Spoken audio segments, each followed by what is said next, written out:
ఈ సృష్టిని మనం గమనిస్తే ప్రతి విషయం కూడా ఒక అద్భుతంలాగానే కనిపిస్తుంది. కానీ మనం వాటిని బయట నుంచి చూసినప్పుడు దానికి సోర్స్ ఏంటో అర్థం కాదు. ఫర్ ఎగ్జాంపుల్, ఒక వాచ్ని తీసుకుందాం. ఆ వాచ్ని తయారు చేసిన వ్యక్తిని అడిగితే ఇది ఎలా తయారైంది అని అతను చెప్తాడు.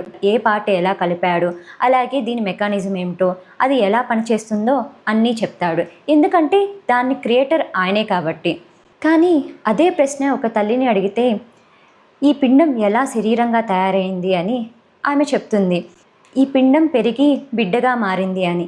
కానీ ఆమెకి ఎగ్జాక్ట్గా అసలు గుండె ఎలా ఏర్పడింది, మెదడు ఎలా పనిచేయడం ప్రారంభించింది, దానికి అసలు కాన్షియస్నెస్ ఎలా వచ్చింది, అలాగే ఆ శరీరానికి జీవం ఎప్పుడు వచ్చిందో ఆమెకు కూడా తెలియదు. ఎందుకంటే ఆమె ఆ శరీరానికి కేవలం నివాసాన్ని ఇచ్చింది, కానీ సృష్టికర్త కాదు. గడియారం క్రియేటర్ ఎక్స్ప్లెయిన్ చేయగలడు.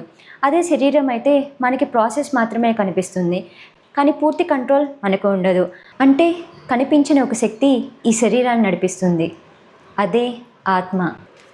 నైనం చిందంతి శస్త్రాని నైనం దహతి పాపకః నచైనం క్లేదయంత్యాపః న శోషయతి మారుతః. అర్జున, ఈ ఆత్మను ఆయుధాలు ఛేదించలేవు, అగ్ని దీనిని కాల్చలేదు, నీళ్లు దీనిని తడపలేవు, వాయువు దీనిని ఎండబెట్టలేదు. అంటే ఇది ఫిజికల్ బాడీ కాదు, నశించని శాశ్వతమైనది అని శ్రీకృష్ణుడు చెప్తున్నాడు. గడియారం మనిషి తయారు చేశాడు కాబట్టి అది ఏదో ఒక రోజు పాడవుతుంది. అలాగే మన శరీరం అనేది ప్రకృతి ద్వారా ఏర్పడింది కాబట్టి అది కూడా ఏదో ఒక రోజు నశిస్తుంది. కానీ ఆత్మ మాత్రం ఎన్నటికీ నశించదు. ఇదే ఈ శ్లోకం చెప్పే సత్యం. ఇదే శ్రీకృష్ణుడు మనకి అందిస్తున్న ఆత్మజ్ఞానం. జై శ్రీకృష్ణ.